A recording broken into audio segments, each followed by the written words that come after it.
So we know that in the field of law we have many different areas such as corporate law, justice law, administrative law, and tax laws. There are so many areas. So what would you say to our followers or students to focus on arbitration? Which are the positive benefits of focusing on arbitration?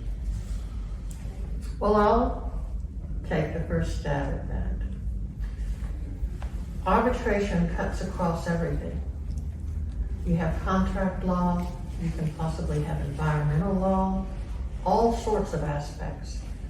No one arbitration case is the same.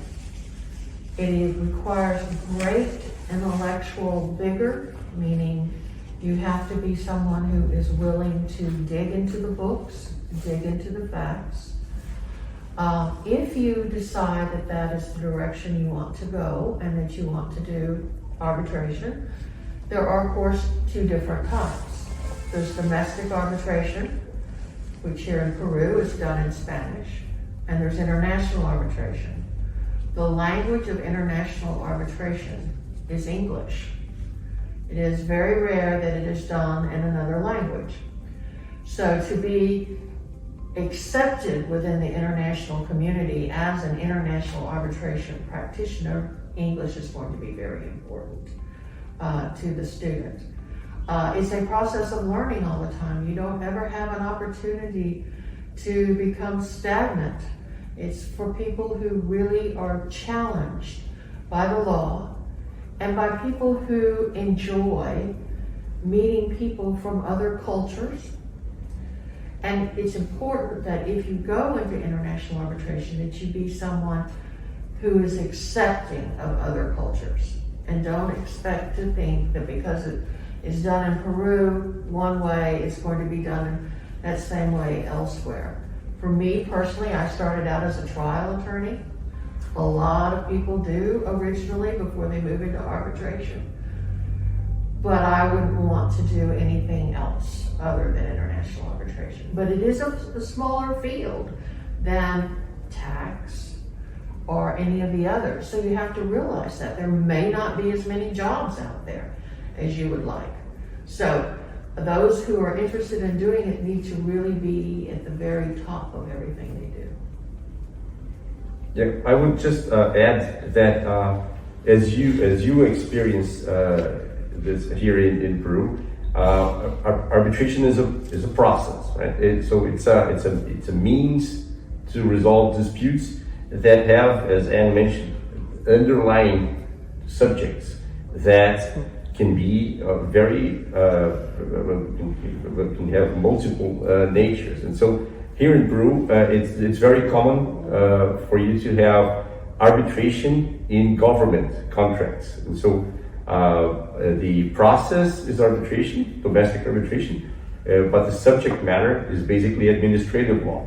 And that happens all the time because always there is a subject matter in those procedures, right?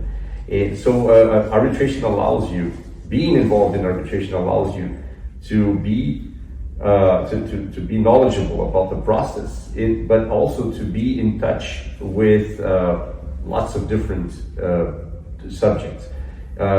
Similarly to what happened with litigation, right? With civil procedure.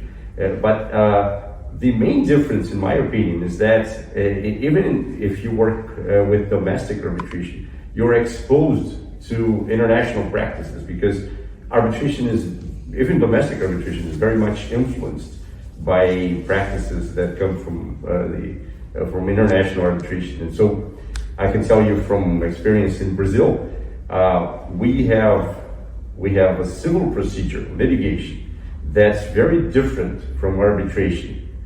But our domestic arbitration follows many of the international practices like cross-examination, witness statements, things that you wouldn't find in court in Brazil. So for people who are interested in having that kind of exposure, arbitration is always interesting. Thank you so much for your answer. I would add an underscore that it's a party-driven process. You get to choose your judge. So you get to choose who's going to issue a legally binding decision that's going to affect your life. In the instance of a dentist, you can have a medical professional as an arbitrator or on the panel who actually knows about root canals or any sense of science. It's unique in that. In the United States, our judges, who would otherwise resolve disputes, are either appointed by political officials or elected. Here, the parties in dispute are able to choose who is going to make their decisions. These individuals have subject matter expertise, is what we keep saying. What does that mean? It means that they are specialized in a certain field. As you mentioned, there's so many fields of law.